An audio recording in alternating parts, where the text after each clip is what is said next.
আসসালামু আলাইকুম রহমতুল্লাহি ওয়া বারাকাতুহু। আলহামদুলিল্লাহ ওয়াসসালাতু ওয়াসসালামু আলা রাসূলিল্লাহ ওয়া বাদ। প্রিয় দর্শক, সবাইকে সাদর আমন্ত্রণ জানাচ্ছি চ্যানেল 24 এর সাহরির বিশেষ ইসলামিক আয়োজন তাসমিরি নিবেদিত আলোকিত রমজানিয়া, কো স্পন্সর খাদেমুল কোরআন মডেল মাদ্রাসা। নিশ্চয়ই জানেন, এই অনুষ্ঠানের মাধ্যমে আমরা প্রতিদিনই কোরআন এবং সুন্নাহের আলোকে একটি বিষয়ের আলোচনা করে থাকি। আজকে আলোচনা করব ইনশাআল্লাহ তাআলা, যেহেতু 17ই রমাদানে বদরের যুদ্ধ সংঘটিত হয়েছিল এবং এই দিবসকে বদর দিবস হিসেবে আখ্যায়িত করা হয়েছে, সুতরাং বদর দিবস এবং বদরের যুদ্ধ, বদরের শিক্ষা নিয়ে আমরা কথা বলবো ইনশাআল্লাহ তাআলা। তার আগে এই পর্যায়ে আমরা চলে যাচ্ছি পবিত্র কালামুল্লাহর তেলাওয়াত শুনতে। আউযু বিল্লাহি মিনাশ শাইতানির রাজীম।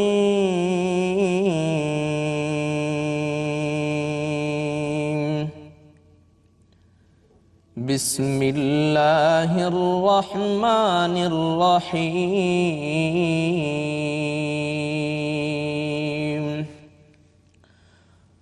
ওয়াবুররিজাতিল জাহিমু লিল গাওয়িন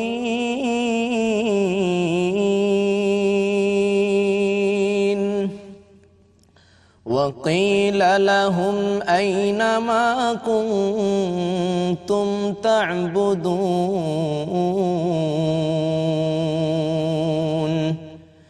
من دون الله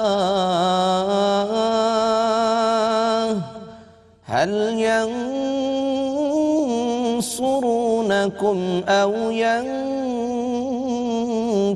ينتصرون فكبكبوا فيها هم والغاوون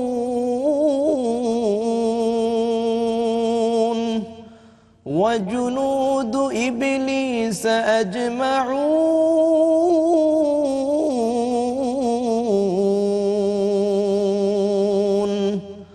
قالوا وهم فيها يختصمون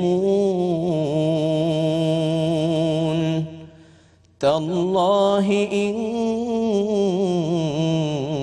كنا لفي ضلال مبين إذ نسويكم برب العالمين وما أضلنا إلا المجرمون فما لنا من شافعين ولا صديق حميم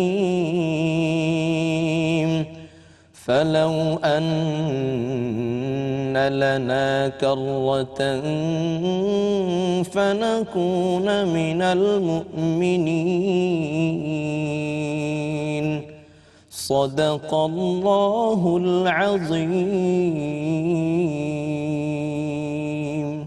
আমাদের সাথে দুজন বিজ্ঞ মেহমান, পরিচয় করিয়ে দিচ্ছি তাদেরকে। শুরুতে রয়েছেন বিশিষ্ট ইসলামী চিন্তাবিদ এবং কারিয়ে কোরআন মাওলানা শাহজাহান সাইদি। আসসালামু আলাইকুম ওয়া রাহমাতুল্লাহি তাআলা ওয়া বারাকাতুহু। ওয়া আলাইকুম আসসালাম। মোহতারাম, কেমন আছেন আপনি? জি আলহামদুলিল্লাহ, ভালো আছেন? আলহামদুলিল্লাহ। সেই সাথে রয়েছেন আরো একজন বিজ্ঞ মেহমান, রয়েছেন আমাদের সাথে শেখ ফারুক আহমদ। আসসালামু আলাইকুম ওয়া রাহমাতুল্লাহি ওয়া বারাকাতুহু। ওয়া আলাইকুম আসসালাম। মোহতারাম, কেমন আছেন আপনি? আলহামদুলিল্লাহ, ভালো আছেন? আলহামদুলিল্লাহ। মোহতারাম, শুরুতে আপনার কাছে জানতে চাচ্ছি যে আজ 17ই রমাদান, এই দিনে বদরের যুদ্ধ সংঘটিত হয়েছিল। তো বদরের যুদ্ধের প্রেক্ষাপট এবং এই বদর থেকে শিক্ষাটা কি, এ বিষয়ে যদি আলোচনা করেন। বদর যুদ্ধে যাওয়ার আগেই যে জিনিসটি আমি আগে বলতে চাই, ইতিহাসের শুরুতে যে জিনিসটি, সেটি হলো যে আবু জেহেল, সবারই জানা আছে যে ওর নাম ছিল আবুল হাকাম। যখন সে ইসলাম গ্রহণ করে নেই তখন তার নাম হয়েছে আবু জেহেল, অর্থাৎ প্রথম ছিল জ্ঞানীর বাপ। এরপরে যখন এই জ্ঞানটা, এই কোরআনের জ্ঞানটা নেই তখন আল্লাহ রাব্বুল আলামিন তার নামটাই দিয়ে দিলেন আবু জেহেল, মূর্খের বাপ। এই মূর্খটা এমন একটি জিনিস, যতক্ষণ পর্যন্ত আল্লাহ সুবহানাহু ওয়া তাআলার পক্ষ থেকে হেদায়েত না আসবে এতক্ষণ পর্যন্ত তারা মূর্খই থেকে যাবে। এখনো বর্তমান সমাজের ভিতরে এই ধরনের অনেক কিছুই রয়েছে। অনেকেই এই ধরনের কোরআনের জ্ঞান তাদের ভিতরে নাই, কোরআন এবং সুন্নাহ অনুযায়ী জীবনযাপন করে নাই, তারা এই মূর্খের দিকেই ধাবিত হচ্ছে। শুরুতে আমি যে জিনিসটি বলতে চাচ্ছি, মূর্খরা কতটুকু মূর্খতা নিজেকে পরিচয় দেয়, আবু জেহেল তা দিয়েছে। আবু জেহেল যখন বদর যুদ্ধের ঘোষণা আসে, তখন আবু জেহেল নিজে কাবা ঘরের গিলাপটা ধরে বলতেছিল, হে এই ঘরের মালিক, আমি যাচ্ছি সত্যকে প্রতিষ্ঠিত করার জন্য। কারণ তার বিশ্বাস ছিল যে এই ঘরের মালিক একজন রয়েছে, সে আল্লাহ সুবহানাহু ওয়া তাআলা। সেই কথাটা বলেই সে বলছে যে আমি যাচ্ছি সত্যকে প্রতিষ্ঠিত করার জন্য। আল্লাহ সুবহানাহু ওয়া তাআলা তার দোয়াটাকে কবুল করে নিলেন। এই বদর যুদ্ধের এই ঘটনাটাই সর্বপ্রথম যেটা, সেটা হলো যে আল্লাহ রাব্বুল আলামিন এখানে ইসলামের বিজয়টা দিয়ে দিয়েছিলেন। আল্লাহ রাব্বুল আলামিন তার দোয়াটাও কবুল করে নিয়েছেন। সে যে মূর্খ, তারপরেও সে তার বিশ্বাস ছিল যে আল্লাহ সুবহানাহু ওয়া তাআলা রয়েছেন, আর আল্লাহর কাছেই আমি ফরিয়াদ করলে পরে নিশ্চয়ই আমি সত্য পথে রয়েছি আর আমার বিজয় হবে। কিন্তু আল্লাহ রাব্বুল আলামিন সত্যের বিজয় দিয়ে দিয়েছেন। আমি তো বলতে চাচ্ছি যে বদরটা এমন একটি, যেহেতু আমরা ওখানে গিয়েছি, কয়েকবার যাওয়ার সৌভাগ্য হয়েছে, কারণ আমি প্রায় 36 বছর সৌদি আরবের রিয়াদে অবস্থান করি। তো আলহামদুলিল্লাহ 36 বছরে তো অনেক কিছুই দেখেছি। তো বদর যুদ্ধের যে ঘটনাগুলো ওখানে গেলে পরে দেখা যায়, এখনও যে কূপের মধ্যে এই লাশগুলোকে ফেলে দেওয়া হয়েছিল, ওই কূপটার ভিতরে যদি কেউ এখনো পর্যন্ত যায়, তো গেলে পরে ওখানে আল্লাহ রাসূল সাল্লাল্লাহু আলাইহি সাল্লাম ওখানে দাঁড়ায় থেকে বলতেছিলেন, আজ তোমরা কোথায়, এই আজ তোমরা কোথায়, এই কথা বলে উনি হাসি দিচ্ছেন। এই হাসি দেওয়ার পর হযরত ওমর রাদিয়াল্লাহু তাআলা আনহু জিজ্ঞাসা করছেন, ইয়া রাসূলুল্লাহ, আপনি তাদেরকে বললেন আর বলার পর আপনি হাসি দিলেন, কারণ কি? আপনি তো কোনো সময় এই ধরনের ব্যবহার করেন না। আল্লাহ রাসূল বলছে যে, ওমর, তুমি জানো না যে বাহাদুরিটা করেছে তারা, আর আজকে আমি তাদেরকে এমনই একটি জায়গায় রেখেছি যেখানে গন্ধ আর গন্ধ, এবং এর চাইতে গন্ধ হবে তোমরা জেনে রাখো জাহান্নামের ভিতরে। ধন্যবাদ মুহতারাম, আপনার কাছে আবারও ফিরবো ইনশাআল্লাহ তাআলা। আমি চলে যাচ্ছি আমাদের শাহজাহান সাইদি মুহতারামের কাছে। বদরের যে ত্যাগ এবং মুসলমানদের যে মনোবল, 313 জন সাহাবী এতজন কাফেরের সামনে নিজেকে এভাবে মেলে ধরা এবং আল্লাহ তাআলার সাহায্য, সব মিলিয়ে যে বিষয়টা, এই বিষয়টাকে আপনি কিভাবে মূল্যায়িত করবেন? এটা কি তাকওয়ার জোরে, নাকি এটা সত্যিকার অর্থেই শক্তির বলে? কোনটার মানে বলে বলিয়ান হয়ে মুসলমানরা বিজিত হয়েছিল, এই বিষয়ে যদি বলেন। ইয়াউমে বদর, যে ইয়াউমে বদর আপনার 624 হিজরিতে, 624 খ্রিস্টাব্দে দ্বিতীয় হিজরিতে এই বদর নামক প্রান্তরে 313 জন বাহিনী নিয়ে রাসূল আরবি সাল্লাল্লাহু আলাইহি ওয়াসাল্লাম তিনি বদর নামক প্রান্তরে যুদ্ধ করেছেন, এবং সেখানে সেই যুদ্ধের মধ্যে তারা বিজয় লাভ করেছে। ইসলামের প্রথম যুদ্ধ হলো বদরের যুদ্ধ। আর এই বদরের যুদ্ধের মধ্যে আল্লাহ সুবহানাহু ওয়া তাআলা তাদেরকে তাদের একাত্মতার বলে, আল্লাহ সুবহানাহু ওয়া তাআলার উপরে তাদের বিশ্বাস থাকার কারণে এই বদরের যুদ্ধের মধ্যে তাদেরকে আল্লাহ পাক জয়লাভ করে দিয়েছে। আল্লাহ সুবহানাহু ওয়া তাআলা কালামে হাকিমের সূরাতুল বাকারার 154 নম্বর আয়াতের মধ্যে আজ থেকে 1450 বছর আগে কালামে হাকিমের আয়াতটা নাজিল করে দিয়ে মেসেজ দিয়ে জানাই দিয়েছেন।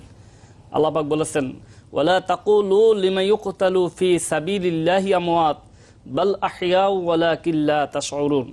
এই আয়াতটা যে বলছি 154 নম্বর আয়াত সূরাতুল বাকারার, এর মধ্যে 44টি হরফ আছে। এই মুহূর্তে আমাদের তেলাওয়াতটা শোনার কারণে 440 নেক আল্লাহ পাক দিয়েছে।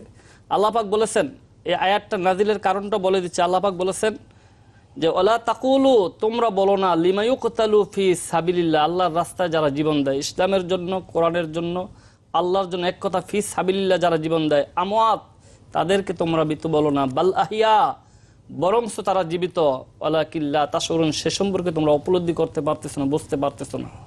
এই আয়াতটা কেন নাজিল করলেন? বদরের প্রান্তরে যখন 14 জন সাহাবী যখন শাহাদত বরণ করলেন, 8 জন আনসার, 6 জন মুহাজির, এই 14 জন সাহাবী যখন শাহাদত বরণ করলেন, আরবের এক শ্রেণীর মুনাফিক শ্রেণীর লোকেরা বলাবলি করতে লাগলো, আব্দুল্লাহর পুত্র মোহাম্মদের প্রেমে পড়ে বদর নামক প্রান্তরে যেয়ে তারা জীবন দিল।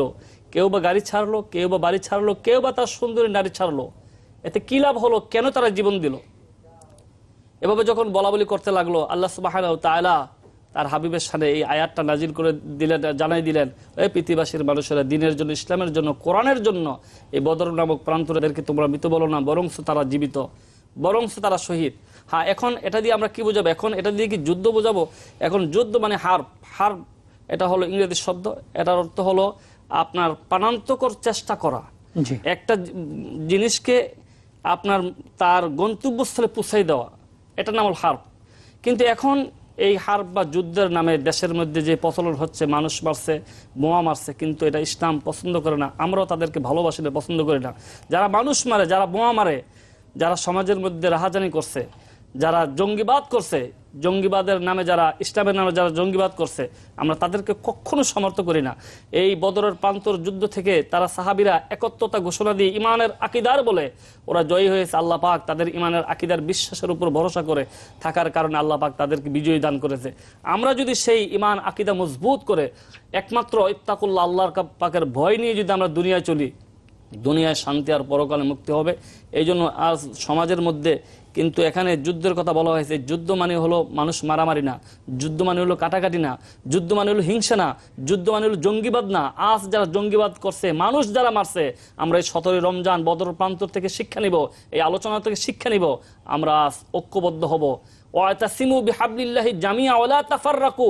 আল্লাহ পাক কালামে হাকিমের মধ্যে ঘোষণা করেছেন, তোমরা ঐক্যবদ্ধ হও, মিল হও, একত্র হও, কিন্তু তোমরা বিচ্ছিন্ন হয়ো না। ধন্যবাদ মোহতারাম। আমরা আবারও ফিরবো ইনশাআল্লাহ তাআলা আপনার কাছে ছোট্ট একটি বিরতির পরে। প্রিয় দর্শক, আপনারা দেখছেন আপনাদের প্রিয় অনুষ্ঠান চ্যানেল 24 এর সাহরির বিশেষ ইসলামিক আয়োজন তাসমেরি নিবেদিত আলোকিত রমজান, কো স্পন্সর খাদেমুল কোরআন মডেল মাদ্রাসা। সময় হয়েছে ছোট্ট একটি বিরতিতে যাবার, খুব শীঘ্রই ফিরছি ইনশাআল্লাহ।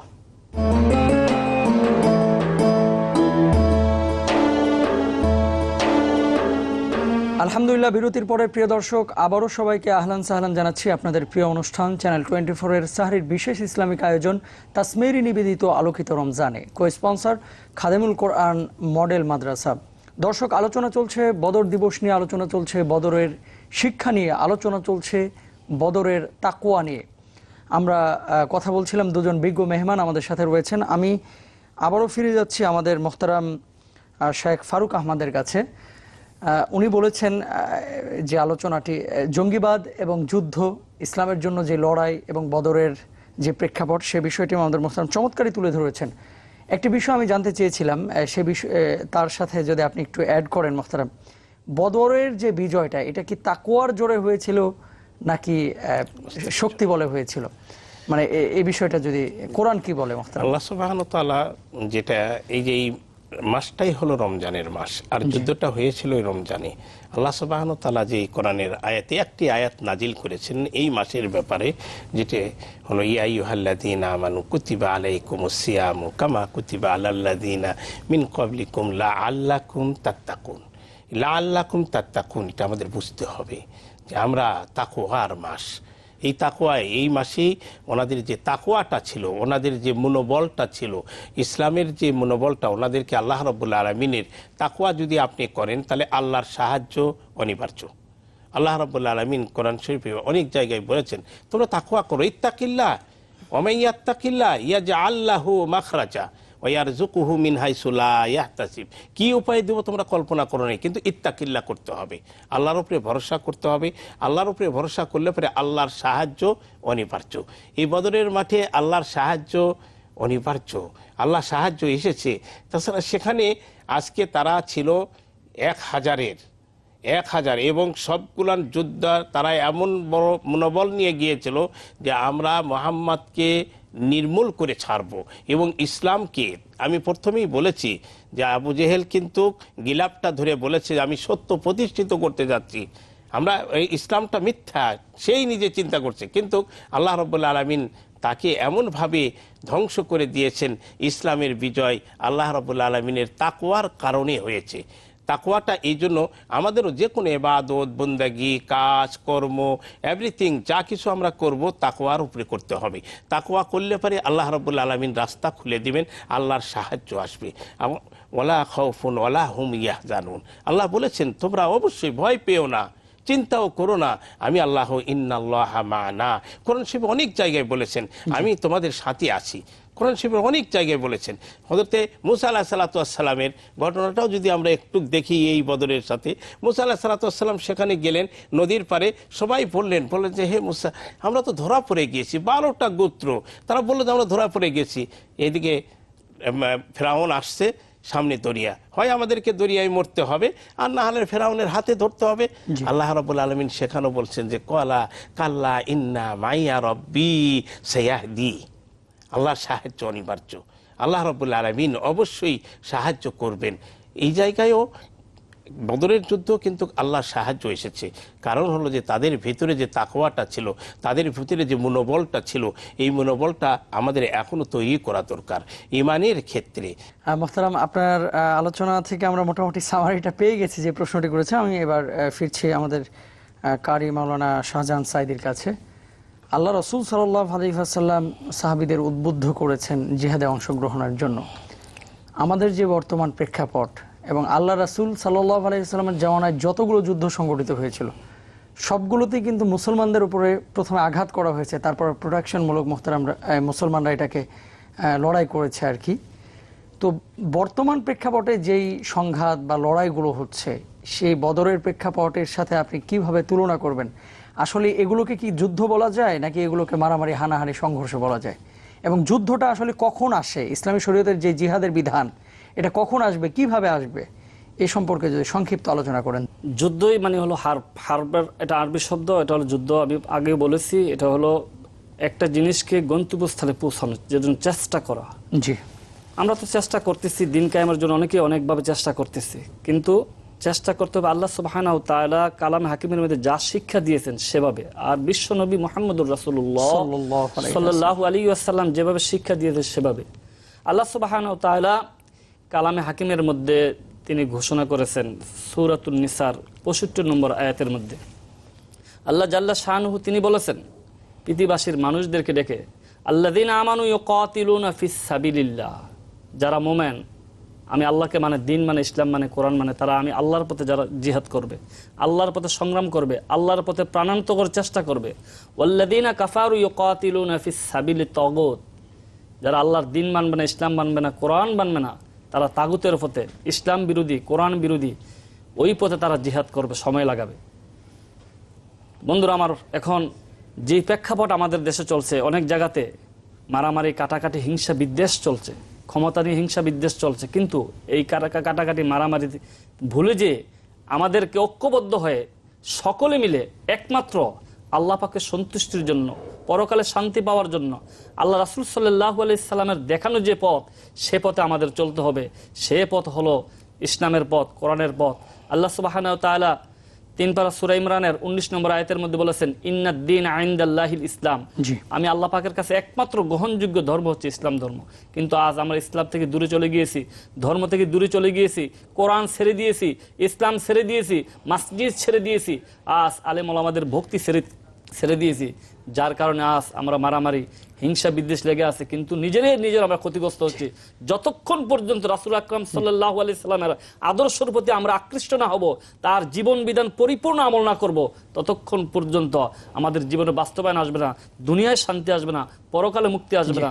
দুনিয়ায় শান্তি আর পরকালে মুক্তি পেতে হলে আল্লাহ রাসূল সাল্লাল্লাহু আলাইহি সাল্লামের আদর্শ অনুযায়ী আমাদের চলতে হবে। ধন্যবাদ মুহতারাম, আল্লাহ তাআলা আমাদের সবাইকে সে তৌফিক দান করুন। আমরা অনুষ্ঠানের শেষ প্রান্তে চলে এসেছি, আপনাদেরকে আবারও ধন্যবাদ জানাচ্ছি। আল্লাহ তাআলা আপনাদেরকে উত্তম জাযা দান করুন। আপনাকে অসংখ্য ধন্যবাদ। আমিন। প্রিয় দর্শক, চমৎকার আলোচনা করছেন আমাদের মুহতারাম দয়। ইসলাম শান্তির ধর্ম, ইসলাম শৃঙ্খল একটি ধর্ম, জীবন ব্যবস্থা। এর মধ্যে কাটাকাটি, মারামারি, হানাহানি, সংঘাত কখনো ইসলাম অহেতুক সমর্থন করে না। ইসলামের নাম ব্যবহার করে যারা মানুষ হত্যা করছে, সত্যিকার অর্থেই ইসলাম কখনো এটাকে অনুমোদন করেনি, করবেও না, করছেও না।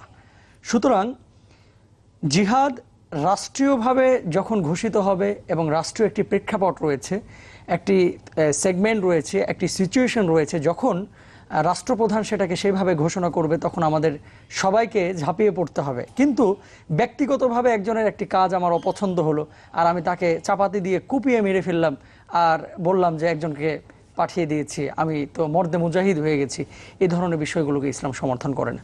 আবার মারামারি করতে গেছি নিজের ক্ষমতার জন্য, তারপরে কোপায় আমি কাউকে হত্যা করে ফেলেছে, বলছি সে ব্যক্তি শহীদ হয়ে গেছে। আসলে সেটা ছিল ব্যক্তিগত কোন্দল।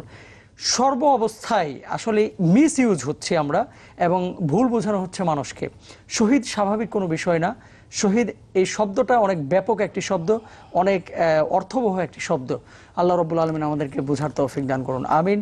আসসালামু আলাইকুম ওয়া রাহমাতুল্লাহি ওয়া বারাকাতুহু।